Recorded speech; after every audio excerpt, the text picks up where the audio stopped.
ආයුබෝවන් දරුවනේ අද අපි සාකච්ඡා කිරීමට සූදානම් වන්නේ 7 ශ්‍රේණිය 15 වන ඒකකය සමීකරණ සහ සූත්‍ර මාතෘකාව.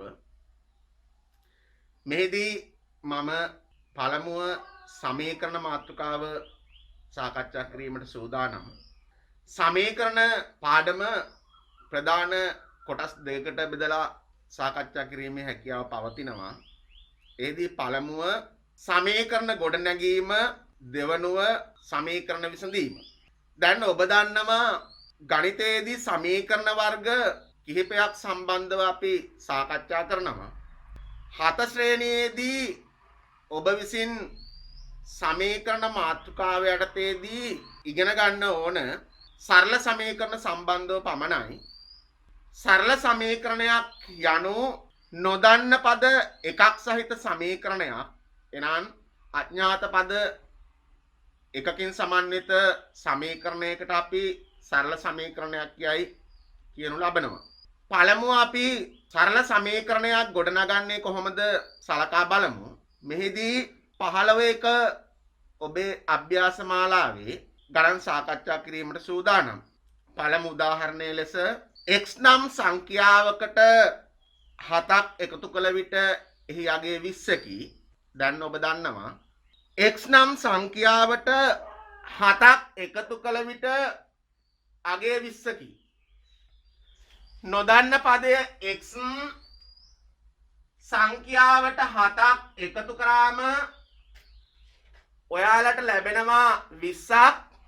එහෙනම් x ධන 7 සමාන වෙනවා 20ට. පළමු උදාහරණ ලෙස x නම් සංඛ්‍යාවට 7ක් එකතු කිරීමේදී 20ක් ලැබේ යන්න සමීකරණයක් මගින් x ධන 7 සමානයි 20 ලෙස ලිවිය හැකියි. දෙවෙනි උදාහරණයේ ලෙස දැන් වයස අවුරුදු x වූ නිමල්ට තවත් අවුරුදු 5ක් ගිය පසු වයස අවුරුදු 18ක් වේ. දැන් වයස අවුරුදු x වූ නිමල්ට තවත් අවුරුදු 5ක් ගිය පසු වයස අවුරුදු 18ක් වේ. දැන් ඔයාලා දන්නවා ඔයාලගේ දැන් වයස අවුරුදු 12යි නම් තවත් වසර දෙකකදී ඔයාලගේ වයස වෙනවා 12 එකතු කිරීම 2 අවුරුදු 14ක්. දැන් ඔයාලගේ වයස අවුරුදු 15ක් නම් තවත් අවුරුදු 10ක් ගිය පසු ඔබේ වයස ගණනය කිරීම සඳහා 15ට 10ක් එකතු කළ යුතුයි. වයස අවුරුදු 25යි. ඉහත ආකාරයට දැන් වයස අවුරුදු x වූ නිමල්ට දැන් නිමල්ගේ වයස අවුරුදු x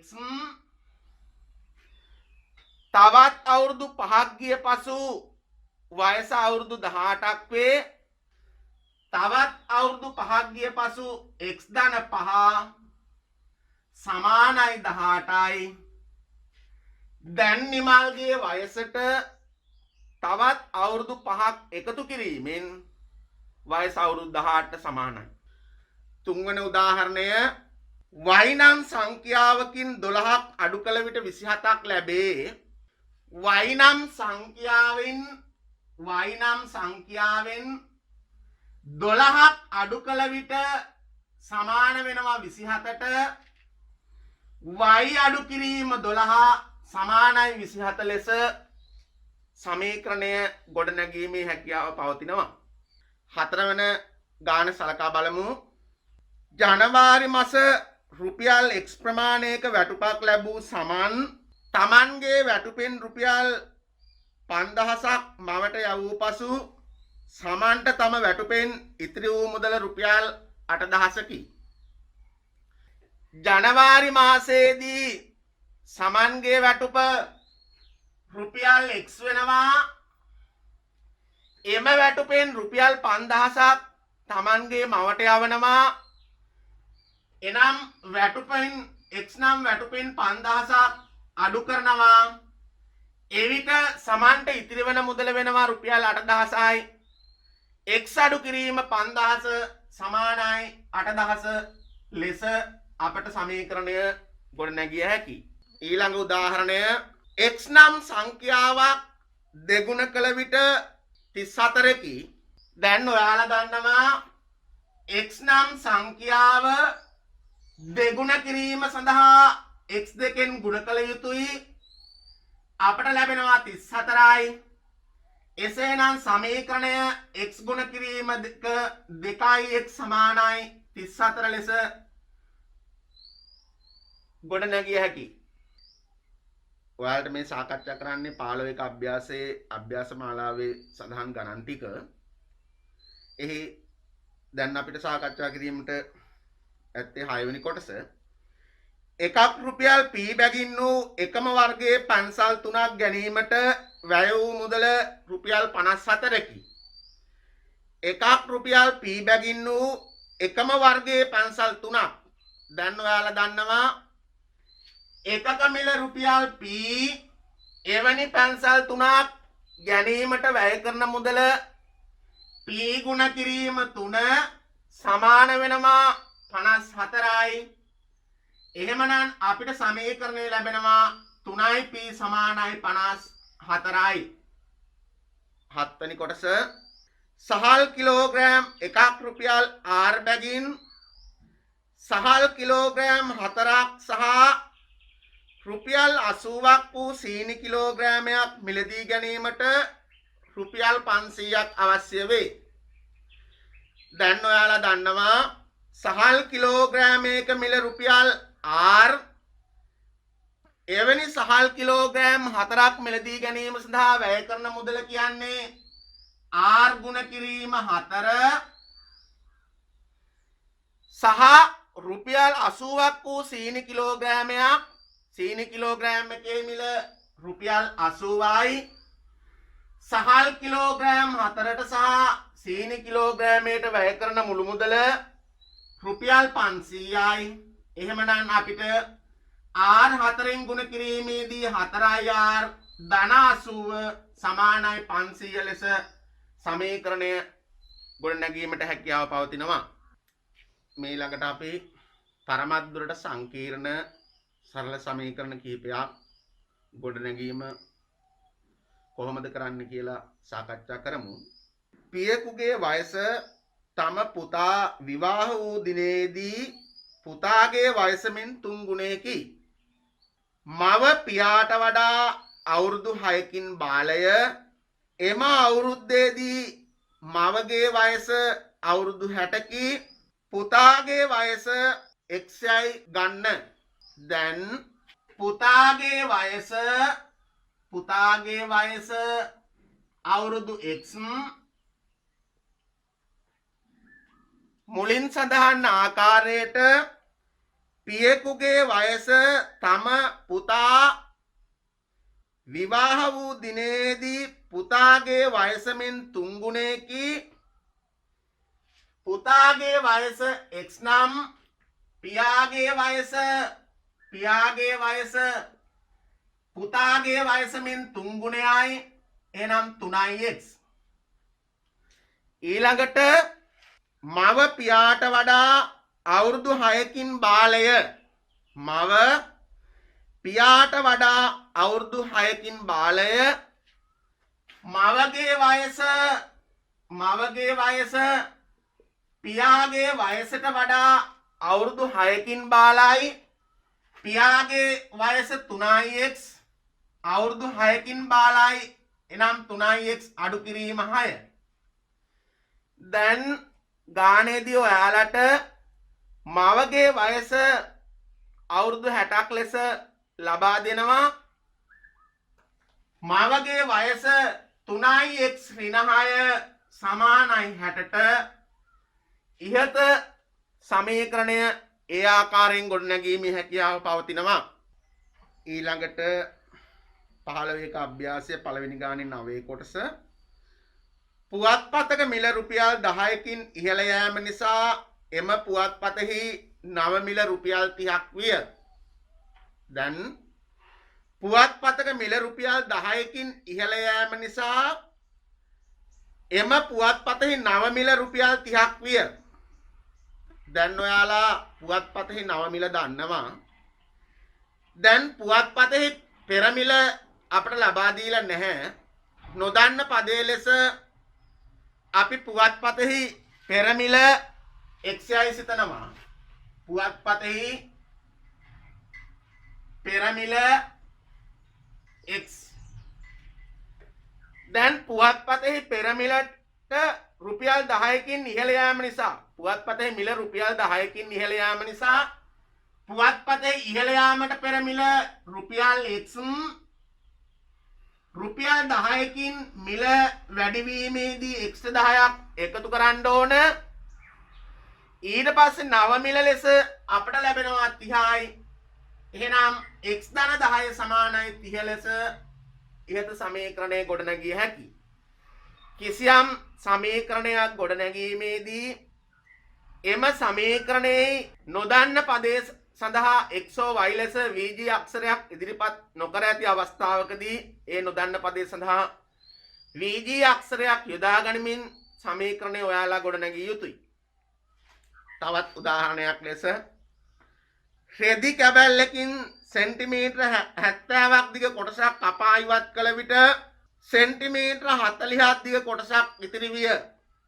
දැන් කැපීමට පෙර රෙදි කැබැල්ලේ දිග x ලෙස ගනිමු. රෙදි කැබැල්ලෙන් සෙන්ටිමීටර 70ක දිග කොටසක් කපා ඉවත් කරනවා කියන්නේ මුල් දිගෙන් සෙන්ටිමීටර 70ක් අඩු විය යුතුයි. අවසානයේදී ඉතිරි වන කැබැල්ලේ දිග සෙන්ටිමීටර 40යි.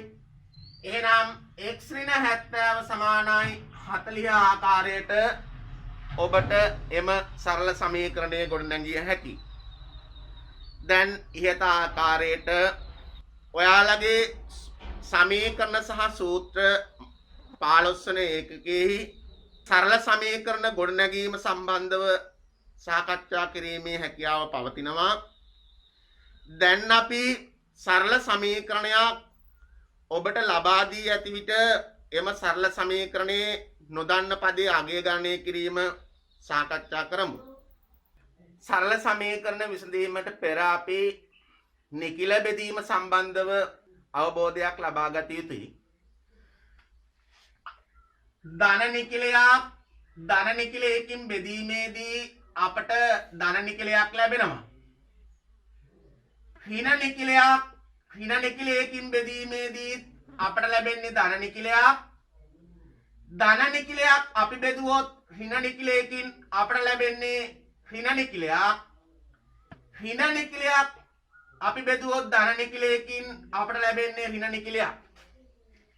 මෙහිදී බෙදීමේදී ධන ලකුණකින් බෙදුවොත් ධන ලකුණකුත් ඍණ ලකුණකින් බෙදුවොත් ධන ලකුණකුත් එනම් සමාන නිකිල දෙකක් සමාන ලකුණු දෙකක් බෙදීමේදී ධන ලකුණක් ලැබෙනවා. ධන බෙදීම ඍණ හෝ ඍණ බෙදීම ධන එනම් අසමාන නිකිල දෙකක් අසමාන ලකුණු දෙකක් බෙදීමේදී අපට ලැබෙනවා ඍණ. පළමු උදාහරණය ඍණ 4x සමානයි 20 සරල සමීකරණයේ දැන් x සංගුණකය ඉවත් කිරීම සඳහා x සංගුණකයෙන් දෙපැත්තම බෙදන්න ඕන. දැන් x සංගුණකයේ ඍණ 4 අපි දෙපැත්තෙන් බෙදනවා ඍණ 4න්. ඍණ 4 බෙදීම ඍණ 4 4ට 4 ඒවා එකයි. ඍණ බෙදීම ඍණ ධනයි අපිට ලැබෙනවා ධන x. 20 4න් බෙදීමේදී අපිට ලැබෙන්නේ 5. ධන ලකුණක් ඍණ ලකුණකින් බෙදීමේදී ධන බෙදීම ඍණ අපට ලැබෙනවා ඍණයි.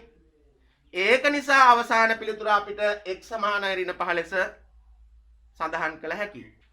ඊළඟ උදාහරණයේ ලෙස ඍණ 3x සමානයි 12 ලෙස කිසියම් සරල සමීකරණයක් පවතින අවස්ථාවකදී දැන් ඍණ 3x යන්නේ x සංගුණකයේ ඍණ 3යි.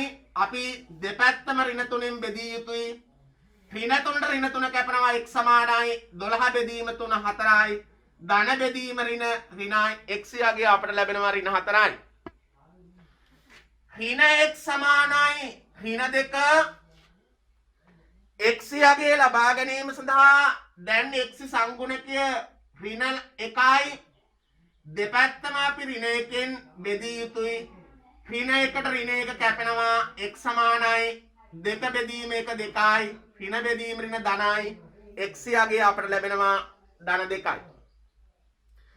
ඉහත ආකාරයට කිසියම් සරල සමීකරණයක x යගේ ලබා ගැනීම හෝ නොදන්නා අඥාත පදයේ අගේ ලබා ගැනීම සඳහා එම පදයේ ඉදිරියෙන් පවතිනා වූ සංගුණකයන් දෙපැත්තම බෙදීමෙන් අගේ ලබාගත හැකි. ඊළඟට අපි x ධන 1 සමානයි 5 සරල සමීකරණය විසඳමු. x එකතු කිරීම 1 සමානයි 5යි. දැන් මෙම සරල සමීකරණය විසඳනකොට x ධන 1 ඉවත් කළ යුතුයි. 1 ඉවත් කිරීම සඳහා මේ පැත්තෙන් 1ක් අඩු කරනවා. සමීකරණයකදී එක පැත්තකින් 1ක් අඩු කළොත් අනිත් පැත්තෙනුත් 1ක් අඩු කළ යුතුයි. දැන් x 1 අඩු කිරීම 1 ධන 1 සහ ඍණ 1 ඉවත් වෙනවා. 5 අඩු කිරීම 1 අපිට ලැබෙනවා 4යි. ඉහත ආකාරයට විසඳීමේදී x එකතු කිරීම 1 සමානයි 5යි. 1 ඉවත් කිරීම සඳහා දෙපසින්ම 1ක් අඩු කළ යුතුයි. දෙපැත්තෙන්ම 1ක් අඩු කළ යුතුයි. ධන 1 අඩු කිරීම ඍණ 1 අපිට ලැබෙනවා x පමණක්. 5න් 1ක් අඩු කිරීමදී අපිට ලැබෙනවා 4ක්. තවත් උදාහරණයක් ලෙස x ඍණ 3 සමානයි 7යි. දැන් ඍණ 3 ඉවත් කිරීම සඳහා ඍණ 3ට එකතු කළ යුතුයි ධන 3ක්. එසේනම් 4ද 3ක් එකතු කළ යුතුයි. ඍණ 3 ධන 3 කැපෙනවා x සමාන 7යි 3යි අපිට ලැබෙනවා 10යි. මේ ආකාරයට සරල සමීකරණයකදී එක් පැත්තකට 3ක් එකතු කළොත් අනිත් පැත්තට 3ක් එකතු කළ යුතුයි. එක් පැත්තකට 2ක් එකතු කළොත් අනිත් පැත්තට 2ක් එකතු කළ යුතුයි. එක පැත්තකින් 1ක් අඩු කරොත් අනිත් පැත්තනොත් 1ක් අඩු කළ යුතුයි. වීජකම භාවිතයේදී සරල සමීකරණය විසඳීමේදී දෙපැත්තටම සමාන ගණිත කර්ම යෙදීමට ඔබ සැලකිලිමත් විය යුතුයි. ඊළඟ උදාහරණය 2x එකතු කිරීම 1 සමානයි 7යි. දැන් ධන 1 ඉවත් කිරීම සඳහා දෙපැත්තෙන්ම 1ක් අඩු කරන්න ඕන. 2x එකතු කිරීම 1 අඩු කිරීම 1 සමානයි 7 අඩු කිරීම 1යි. දැන් 2x සමානයි 7න් 1ක් අඩු කිරීමදී අපිට ලැබෙනවා 6. දැන් x සංගුණකය 2යි. x යගේ ලබා ගැනීම සඳහා දෙපැත්තම අපි 2කින් බෙදනවා. 2ට 2 කැපෙනවා x සමානයි 6 බෙදීම 2 අපිට ලැබෙන අවසාන පිළිතුර 3යි. ඊළඟ උදාහරණය 5x ඍණ 3 සමානයි 12යි. දැන් ඍණ 3 ඉවත් කිරීම සඳහා දෙපැත්තටම 3ක් එකතු කළ යුතුයි. 12 එකතු කිරීම 3යි. 5x සමානයි ධන 3 සහ ඍණ 3 ඉවත් වෙනවා. 12 එකතු කිරීම 3 අපට ලැබෙනවා 15යි. දැන් x සංගුණකයේ 5න් දෙපැත්තම අපි බෙදනවා. අවසාන පිළිතුර අපිට ලැබෙනවා x සමානයි 15 බෙදීම 5 3යි. ඉහත ආකාරයට 7 ශ්‍රේණියේදී සරල සමීකරණයක් ගොඩනැගීමටත් ගොඩනගා දී ඇති අවස්ථාවකදී වීජකම භාවිතයෙන් සරල සමීකරණ විසඳීමත් 7 ශ්‍රේණියේදී අපි සාකච්ඡා කරනු ලබනවා. ඊළඟ වීඩියෝ එක තුලින් සූත්‍ර මාතෘකාවේදී නැවත අපි හමු වෙනවා. ඔබට සුබ දවසක්.